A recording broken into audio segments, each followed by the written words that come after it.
ValveTime.net. Hi, and welcome to the ValveTime News. Each week, we'll bring you the biggest talking points regarding Valve and the community. Now, the news. Valve were continuing to roll out new details about the International 2014 tournament as the event moves closer by the day.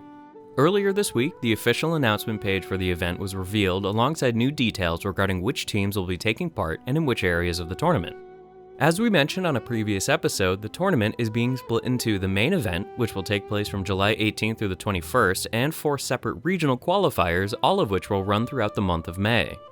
The winning team from each of the 4 qualifiers will go through to the main event, while runner-ups will then battle it out in Seattle for the 16th and final slot in the tournament.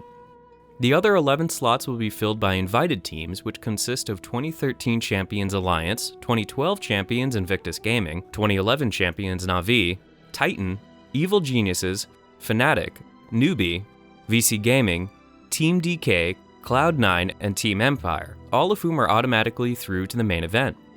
As for the regional qualifiers, each event will feature 10 different teams from their respective regions, all of whom will be involved in 3-day mini-tournaments. The Americas qualifier will begin on May 12th and will run through until the 15th, while the Southeast Asia qualifier will start a day later on May 16th and run until the 19th. On May 20th, the Chinese qualifier will begin and will then end on the 23rd before the European qualifier runs from May 24th until the 27th. Shortly after the announcement, James Too Good Harding took to Reddit to announce a new EU hub at the Good Studio in Sweden, which will see commentators from various organizations gather together to provide full 24/7 live streams and English commentary for every match in every regional qualifier. Match commentaries from the EU hub will be hosted by the likes of Ted Pyrian Flax Forsyth, Bruno Carlucci, Salome So Geschwind Pensky, Nicholas Wagamama Horgstrom, Toby Wan Dawson, and many others. On the other side of the pond, Beyond the Summit announced they will also be running their own North America hub, which will run alongside the EU hub while providing English commentary from well-known personalities and commentators. These include David L.D. Gorman, Ben Merlini Wu, Trolls Cinder and Nielsen, Shannon Suns Fan Scotten, and Aaron I.C. Chambers. For a look at the full list of teams and players involved in both the main event and the 4 regional qualifiers, be sure to head on over to our full write-up on ValveTime.net. Around the same time as the announcement, the spring cleaning update was also released after being revealed last Friday. The update introduces all of the changes we mentioned on last week's show, alongside a huge number of additional bug fixes added throughout the week.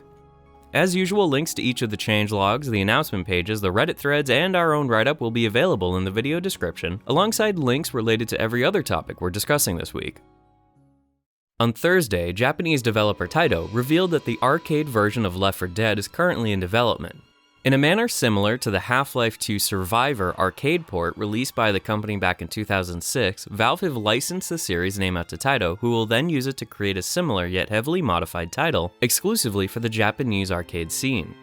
Few concrete details are currently known about the game other than it was previously revealed as Project Z in February before being renamed to Left 4 Dead Survivors this past week. Like Half-Life 2 Survivor before it, Left 4 Dead Survivors will likely look and play very differently than the original Western game in order to appeal to the extremely large and very active Japanese arcade scene. No release date has currently been revealed for the title, but it's not like that matters as we find it highly unlikely that the game will ever be officially released outside of Japanese arcades. A somewhat bizarre live-action teaser trailer for the game was released back in February, which features zombies walking the streets of Japan, scaring pedestrians and playing video games. We have included links in the video description if you're looking to watch the weird teaser trailer for yourself, or if you want to visit the rather empty website. This past week saw the return of updates for Counter-Strike Global Offensive. A patch released on May 1st introduced the ability to alter the size, positioning, and color of many different elements of the UI, alongside 3 new cosmetic item groups which include the Huntsman weapon case, the Bank Collection set, and the frustratingly titled Community Sticker Capsule 1 sticker capsule. Both the Huntsman case and the Bank Collection contain 15 new weapon finishes created by both Valve and members of the community, while the sticker capsule features 18, all of which are designs submitted through the Steam Workshop. The update also introduced some new changes for various maps, including a fixed bomb exploit on Seaside and improved visibility for the park and overpass. For a full look at all of the details included in this week's patch for CSGO, be sure to head on over to our full write-up on ValveTime.net or the update changelog. All of the new cosmetic items we just mentioned can be previewed in a new slider system over in a post on the Counter-Strike blog. As many comic book fans may have noted, this Saturday was Free Comic Book Day, an annual single-day event taking place on the first Saturday in May. As the name suggests, the event is celebrated by comic book distributors who use the event to give out free comics, partly as a celebration of the industry and its loyal supporters. As comic book creators themselves, Valve were in the action by announcing the release of a new Team Fortress comic known as the Catch-Up Comic. The rather simple 20-page comic was created to help readers get up to date with all of the deep and complex lore and backstory which has cropped up surrounding Team Fortress over the past 7 years. Throughout the comic, Saxton Hale acts as a narrator, guiding us through from the start of the story in 1850s New Mexico and leads all the way up until the start of the current ongoing comic series following the deaths of Redman and Blutarch Man in 1972. If you're at all a fan of Team Fortress or the ongoing comic series, you might want to check out the catch-up comic to see if you've missed anything important, and it is free after all. The fine folks over at Did You Know Gaming released a Team Fortress-themed episode earlier this week as well. The episode covers a wide number of topics, both past and present, including Team Fortress 2's long and troubled development cycle, multiple Easter eggs, and various cut or scrapped weapons. An on-screen annotation link to the episode will be available at the end of this episode. While not overly surprising, it was discovered this past week that Valve will likely not be attending E3 this year, or at the very least that they will not have a booth on the show floor. We made sure to start by saying this is not overly surprising as Valve very rarely attended E3, so this was more or less assumed. Even when Valve does attend major events such as E3, they very rarely reveal new products or games, instead focusing on showing off previously announced titles while privately networking with international partners. Basically, don't fret that they won't be attending, as you likely wouldn't have seen Half-Life 3, Left 4 Dead 3, or Source 2 revealed even if they did. As many of us know, Valve do things in their own time and in their own way, so it's more likely all three of these things we just mentioned will be announced through some kind of alternate reality game or a standard press release outside of a major press event.